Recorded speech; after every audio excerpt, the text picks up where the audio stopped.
Okay, let me start. Hi, thank you for coming to the session. I'm going to talk about this title with my co-speaker, Mr. Masaru Dobashi here. This talk is about our journey of building our new messaging backend with CQRS and event sourcing architecture using by Akka, Kafka Stream, and HBase. This is the agenda. First, we introduce ourselves and about our service, ChatWorks. Second, we'll talk about why we need to build new messaging backend. This means what kind of technical debt we had and why we choose CQRS and event sourcing architecture, and how Akka, Kafka, HBase can fit with the architecture. Next, we will cover several technical consideration topics that we did when developing the architecture. And we'll also touch on several technical topics. So, who am I? I am Shingo Omura, a senior software engineer working for ChatWorks in Japan. My special interest area is distributed and concurrent programming. Let me introduce my company too. ChatWorks is offering the enterprise chat service whose name is the same with the company name, ChatWorks. ChatWorks itself was founded in 2004 in Japan. 79 employees in total right now. We have raised $15 million in funding so far. We have 3 office locations right now, Japan, Taipei, and US. Next, Mr. Dobashi, please. Yes, hi, I'm Masaru Dobashi from NTT DATA Japan, and I'm a chief engineer of NTT DATA Japan, and a specialist for the distributed computing and open sources and infrastructures. NTT Data is one of the largest solution providers in Japan. And ChatWorks is the project owner. And in this project, NTT Data is providing the technical support about the messaging systems and data sources, data stores, and so on. Next, let me introduce our service, ChatWorks. We change world works. This is our vision. This means we want to change the way people work all over the world through our service. ChatWorks itself is the enterprise-grade global team collaboration platform. ChatWorks supports group chat, file sharing, task management, and video conference all in one place. You don't need to integrate any other services to use these features. We, of course, support all devices, PC, Android, and iOS, and 6 languages support.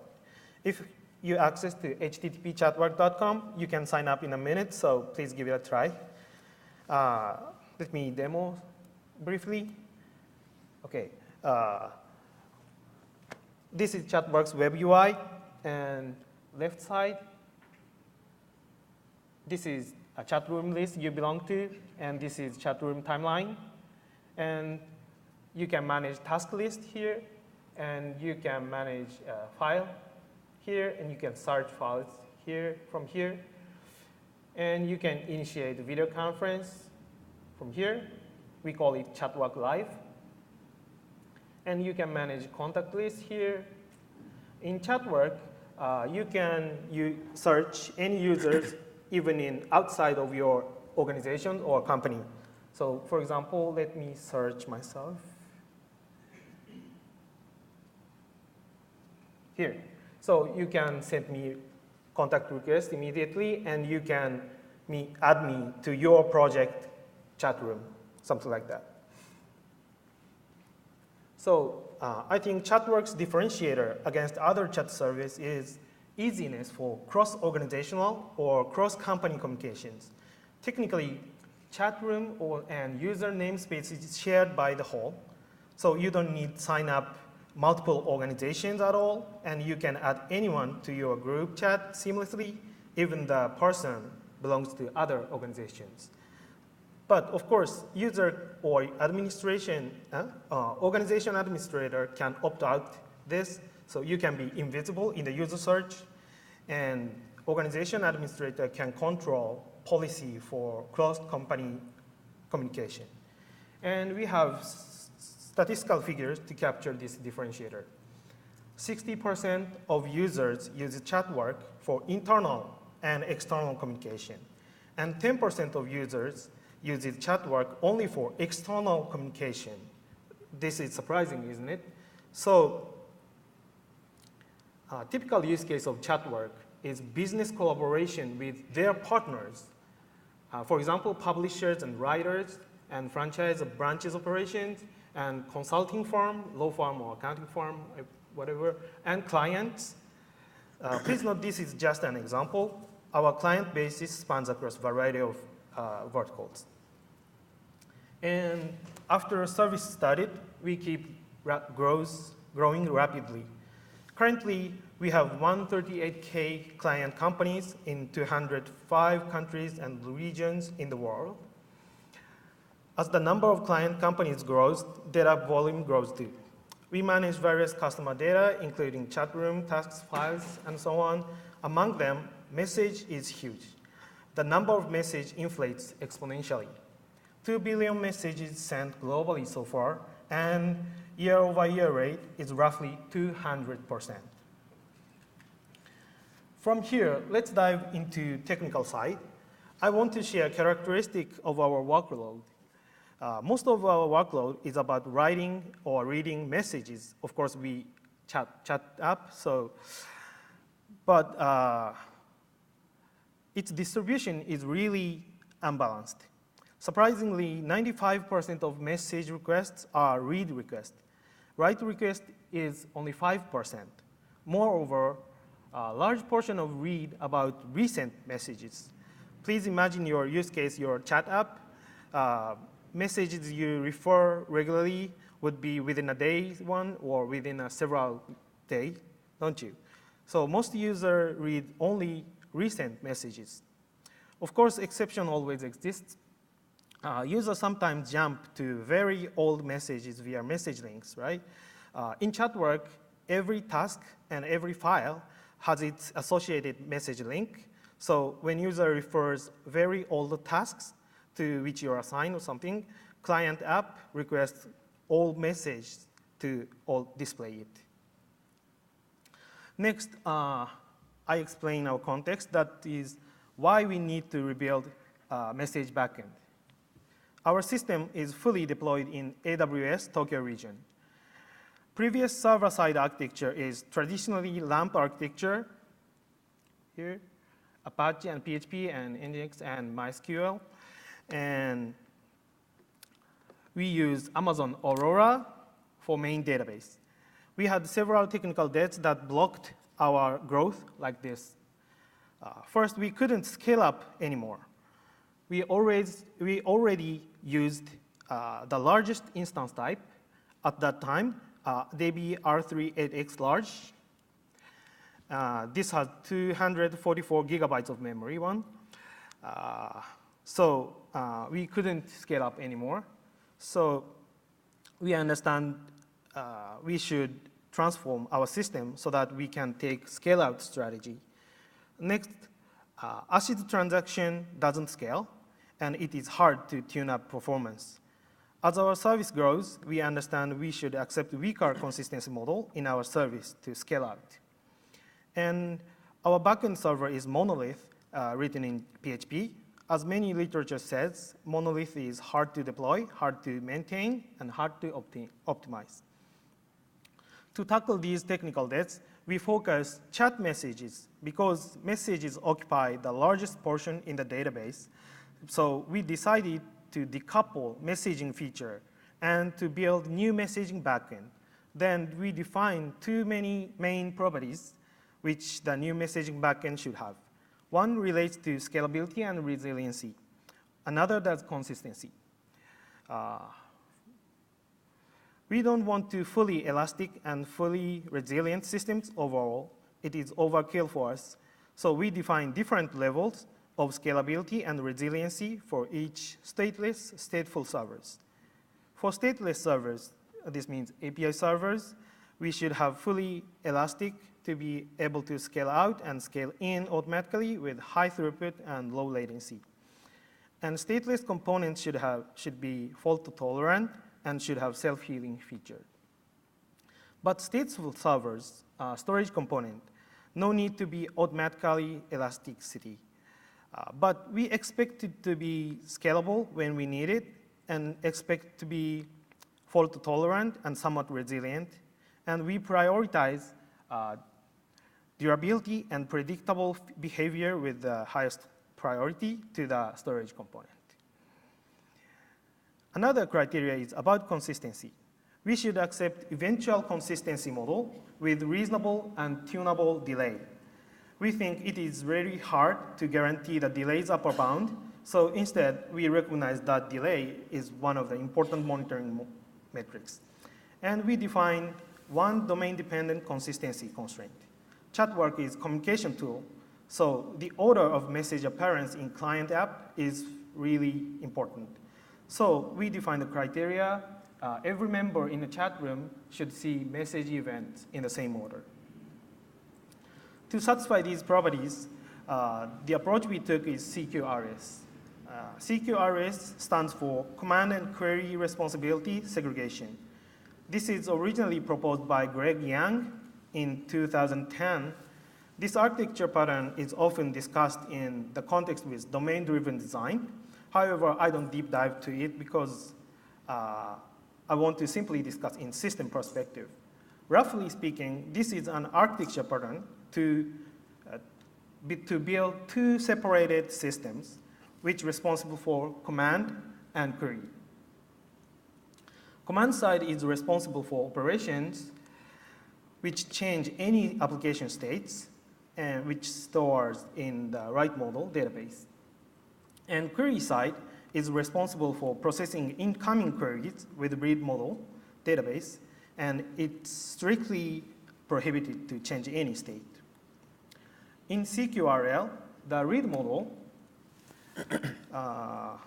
is assumed to be synchronized with write model by any means. We can consider several implementations on that and discuss about it in the next slide. We can evaluate pros and cons of this architecture. I think the nicest pros of us is this: easy to optimize and be flexible in terms of several perspectives in system design. For example, data structure. We can deploy different data model on write side and read side. We can possibly deploy denormalized read model which can be optimized in processing incoming queries. And we can choose different database middleware optimized for each side too. Of course, write model database will be optimized to handle write-heavy operations, and read model database will be optimized to handle read-heavy operations. The last one is we can control system capacity independently. It is very reasonable for our workload. You remember our workload is very unbalanced, don't you? Sorry about that. However, we will see several cons. For example, hey, how to synchronize write data with read model data. Please don't say synchronizing batch or something. Yes, complexity is confined here. And introducing many system components increases operational overhead, of course. Next, I want to solve how to sync write data model and read data model. Event sourcing is a key technique to reduce complexity drastically in transforming write data model to read data model. Event source is the complete history of every changes in application state, and it is stored in the sequence. This event is produced at write API. So these event data are already validated or authorized because business logic is performed in write API.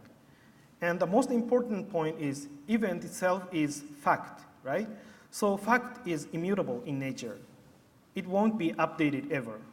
So this is very nice property to choose write model database middleware. This means we can choose append-only data storage middleware for the event source. Once we get durable event source, we can build read model very easily. Each event represents small changes on application state. So we can mutate each event to read model iteratively in stream processing manner. This can be also seen as incremental pre-computation of query results because read model would be optimized to queries. Moreover, we can replay the event source, event sequence. This means we can rebuild read data model when needed by some accident or something. So using CQRS and event sourcing architecture, this is our architecture we built this time. Please remember that this system is responsible only for chat messages. So current API servers still here and responsible for other domain entities, file or tasks or contacts and so on. We use Kafka for write side as event source and use HBase for read sides. We use Akka Kafka stream as a processor. We'll call it read model updater. Message is posted from write side, and message event is pulled by read model updater, and this mutates the event to HBase, and read request is handled in message request, message read API. From the next few slides, why we choose these OSSes. We choose Akka as core library to API servers and read model updaters. Akka is a toolkit to build powerful and concurrent distributed application easily based on actor model programming. Akka has these three properties. First, Akka is asynchronous and distributed by design.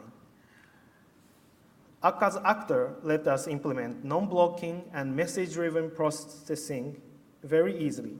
And Akka is high performance. In official benchmark says that 50 million messages per second on a single machine, and Akka achieves a really small memory footprint, approximately 2.5 million actors per 1 gigabyte heap space. Another is resilient by design. In distributed computing, handling failure is unavoidable. Akka provides actor hierarchy and supervisor mechanisms by default. With this feature, we can design hierarchical error kernels and can design custom resiliency in your applications. In our use case, API servers or read model updates that interacts with Kafka and HBase. So non-blocking and resilient by design are really helpful for us in these properties. First, I discussed about resilient by design. Using Akka and Kafka streams together, we can implement customizable and flexible resiliency.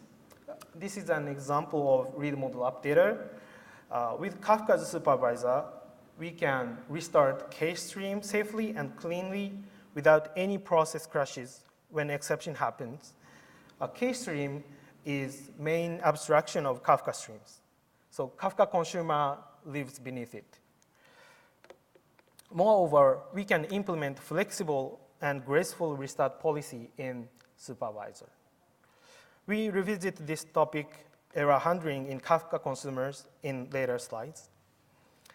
Another wonderful feature for us of Akka is non-blocking one. Using Akka stream and HBase client together is really nice. When reading huge data from HBase, I mean huge scan, official API just provides scanner object. This is an iterator, Java iterator. So with naive implementation, iterating huge data blocks a thread until finishing huge scan operation, right? This will limit read throughput by the number of threads given. This is not good. However, with using Akka stream and scan object together, we can wrap the scan object, so convert large iterating process to Akka stream, which reads and emits HBase rows asynchronously and iteratively. In our read API, we implement custom HBase scan stage. You can pass scan object to HBase scan stage to initialize the stage. This can achieve much higher throughput and use threads fairly, even in processing multiple scan requests simultaneously. Moreover, we can attach dedicated thread pool for the components which performs blocking call to prevent from Akka starving threads. If thread starvation happened, Akka system cannot process any messages and whole process blocked. By attaching dedicated thread pool, we can contain thread starvation effect into the stages using the dedicated thread pool. Okay. From the next slide, Mr. Dobashi will explain why we choose Kafka and HBase. Okay. We chosen Kafka, and Apache Kafka is a messaging system, and we used to construct the pipeline of data processing. In our use case, Kafka is used to establish the central log system for event sourcing, and Kafka stores events generated by the right-side API servers. Additionally, this idea, an idea similar to us, is found in the Confluence blog, but compared to us, their idea is more Kafka-centric. So, first, as we told you, Kafka is a messaging system which is based on the publish and subscribe model. This provides us the flexibility of developing services. We can add and improve functions step by step. Okay, in our use case, for example, we first developed read model updater. Read model updater is responsible for consuming Kafka's message, in other words, events, and update the HBase data model. But we would like to develop an application to integrate events to other services. In this case, what we should do is just consume events in Kafka independently from read model updater. We will talk about it later. And the second point is that Kafka has both of scalability and a reasonable guarantee of the messaging order. In our case, the key point is that if the number of user increases, the number of messages and chat rooms increases. In this case, what we should do is just to scale out Kafka. So, next component is HBase. Apache HBase is a database for massive read and write operations, and effectively leverage Hadoop HDFS. In our use case, HBase is used to store the data of a read model, a master data of a communication. So first, HBase is developed based on the stable architecture of Hadoop HDFS. This is very nice. And second, HBase can process our read-write request workload effectively. So first, in the right side, the write requests of these services are potentially random accesses. However, HBase converts them to sequential accesses before writing data to disk. This is achieved by the idea based on the LSM tree design. The write requests are recorded into logs and stored in memstore at first, and the ordered records are written to disks asynchronously. The read side, the read request of this service tends to be heavy on the recent data. This is because most of users tracks their own timeline of their own chat rooms. Once blocks on disks are read, the data is kept on the memory. So the similar read requests can be served by in-memory blocks. So in our use case, the cache hit ratio exceeds 90%. This is very surprising. So finally, I talk about Kafka streams. Final component of Kafka streams is a part of Apache Kafka, which provides us the stream processing in a simple way. We use the Kafka streams to create the read model data updater. In our architecture, Kafka is a hub of a data pipeline so that Kafka streams is already included in our environment. Actually, even though Kafka Streams was a young component, this is a fact, but the basic design seems to be simple and reasonable for us. For example, Kafka Streams does not need the master-slave architecture. The master-slave architecture seems to be complex in this case, and the basic design of parallelism was similar to Kafka partition design. So if you are used to be Kafka, it's very easy to tune. We first tried it for stateless application. So next, Mr. Omura will tell you about the summary of performance of this system. Okay, I want to share a summary of our actual performance. Our new messaging backend achieved highly throughput and resilient enough. In Write API, in stress test, Write API can serve 40x of our current peak with only 2 Write API pods. We deployed Write API and Read API and Read Model Updater in Kubernetes on AWS. But I skipped deployment details in this talk. Latency, this value is in production, is reduced to 80 milliseconds from 200 milliseconds on average. And message produce time to Kafka brokers is 220 milliseconds in production. In Read API, in stress test, Read API can serve our current peak throughput with only 4 pods. And latency is roughly steady in production on average. And surprisingly, as Dobashi-san said, HBase block cache hit rate is 99% on average in production. So please remember, most of read request is recent messages, right? And read model updater.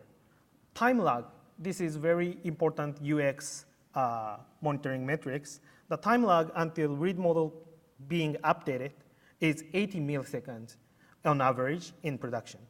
And read model updater is resilient enough. Akka supervisor works well, as I mentioned.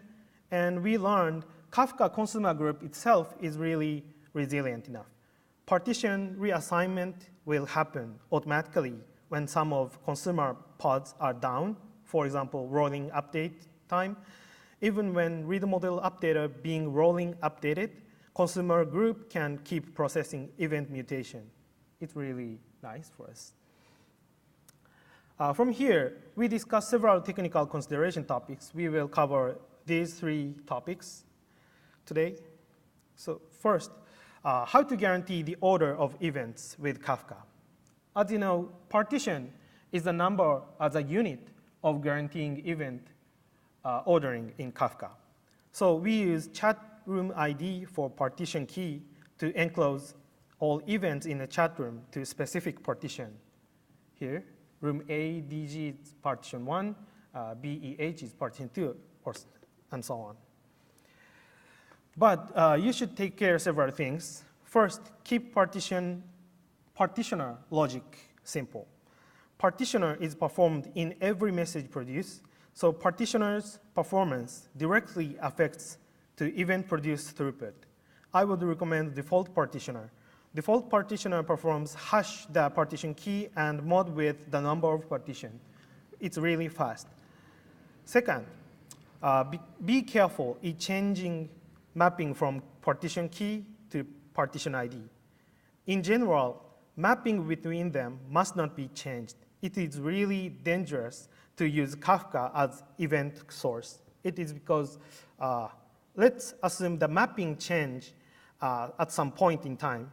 What happened if message created event was routed to partition 1 before, but after the change, message updated event will be routed to partition 2.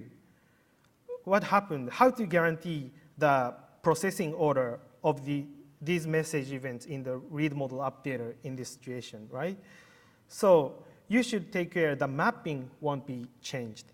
If you use default partitioner, the number of partitions must not be changed. It's really important thing because the number of partition is used in the calculation of partitioner, right?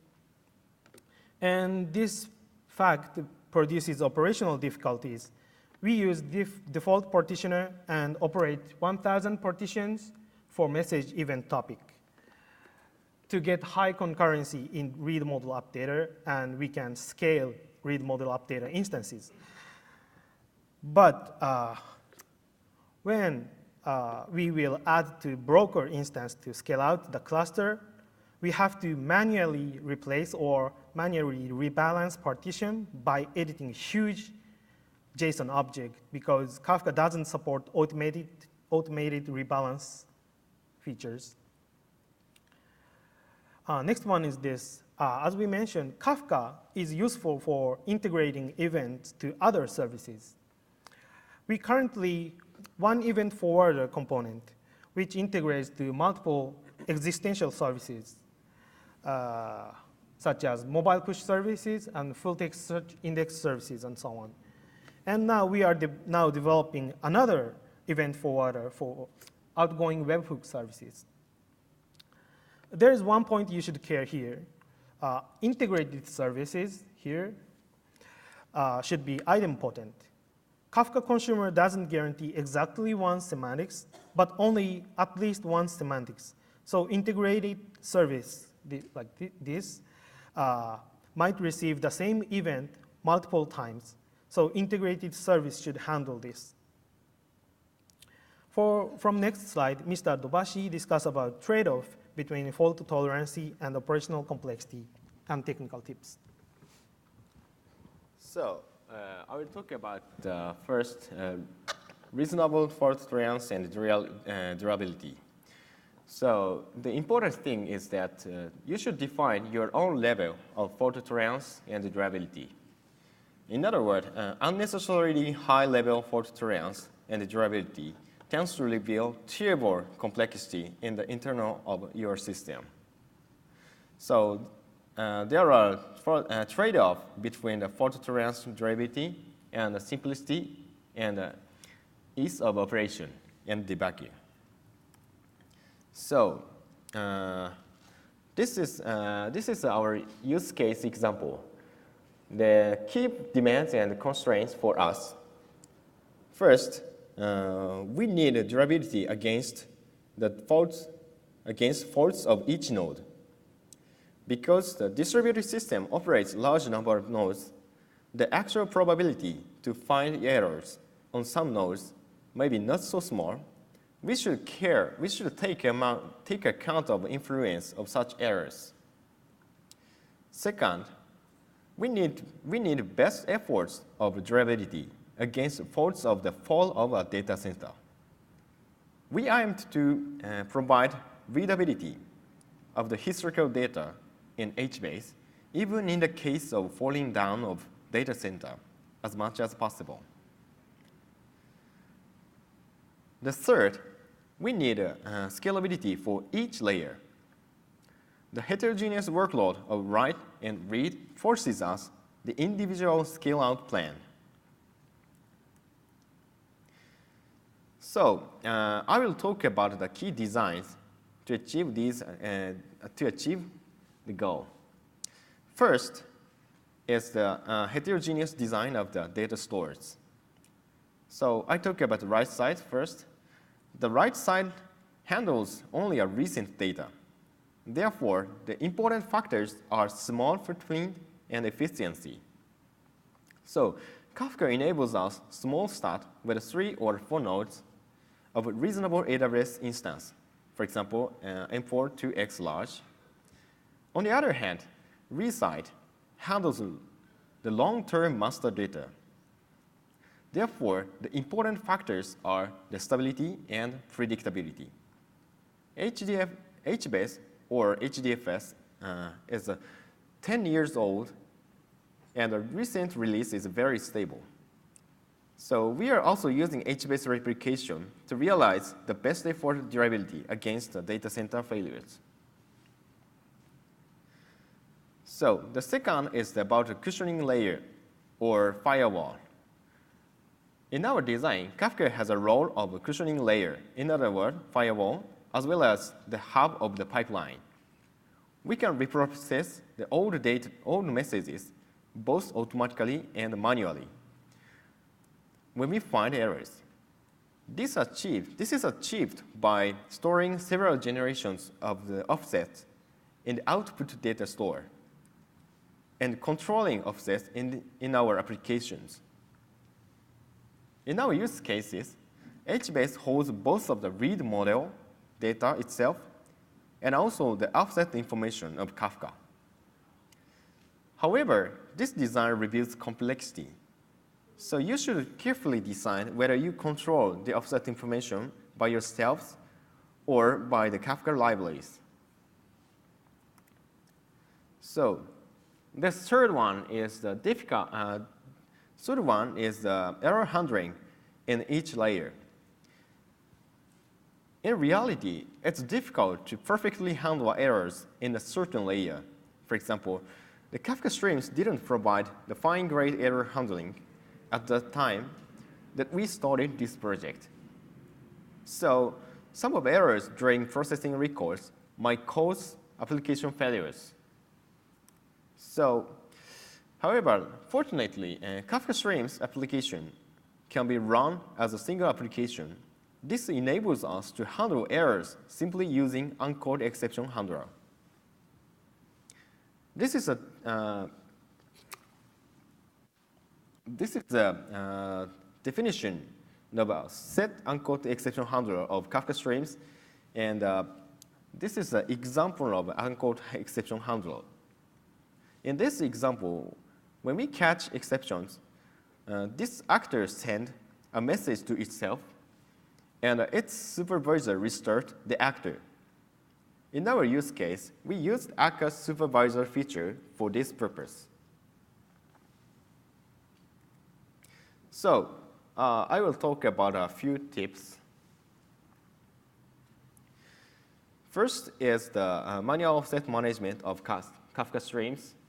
So one question is how to handle both of writing the result and updating the offset information in one sequence or in one transaction. Answer is manage offset information in output data stores. So we implemented our own consumer, which writes both of the results and offset information to the output data store. In this purpose, you can use Kafka client supplier implementation to provide a custom consumer and provider to Kafka Streams instance. Kafka Streams constructor can accept Kafka client supplier, and you can use any consumers instead of the default consumer. However, we discussed about this with a conference member, but Kafka Streams is not basically designed for such use cases, so that it might be painful for you. So you also need to be careful for frequent updating the offset information. This is the Kafka Streams definition, and this is the example of interface.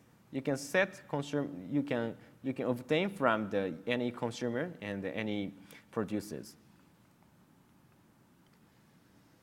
So the second tip is tuning about parallelisms and ordering. As we told you, the guarantee of the order of events in each room, in each chat room, is important for us. This is why the configuration of the parallelism of each component is very important to realize both of a high throughput and the guarantee of the ordering. For example, a Kafka producer can reproduce messages due to some errors, but this might cause the reordering when you send data in parallel. To prevent it, you can set max in-flight requests per connection parameter to 1. This parameter configures the max parallelism of sending requests, and etc. For example, the client function in producer checks the number of in-flight requests and restricts it. This is an example of conditions.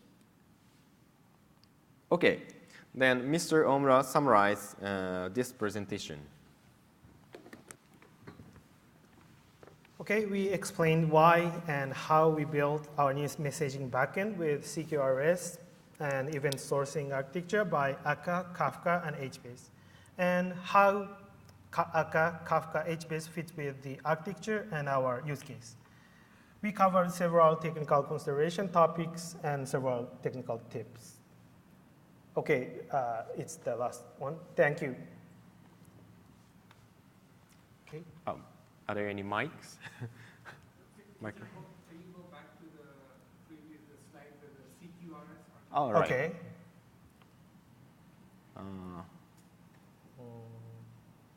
Can you say stop? This one? Or this one?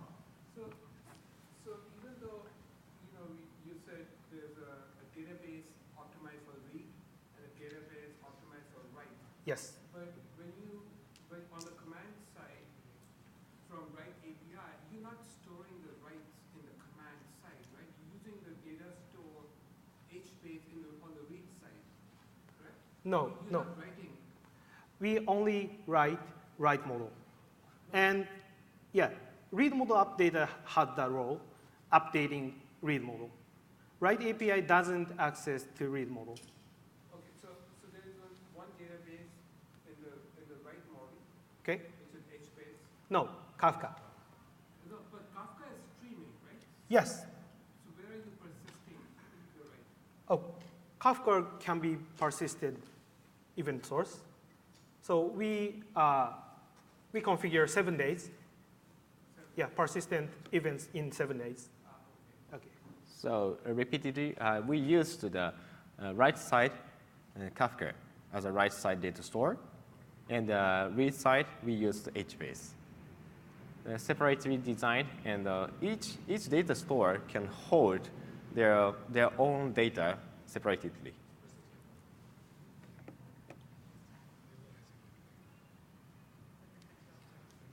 Okay. Okay. Our time. Okay, we'll talk later. Okay.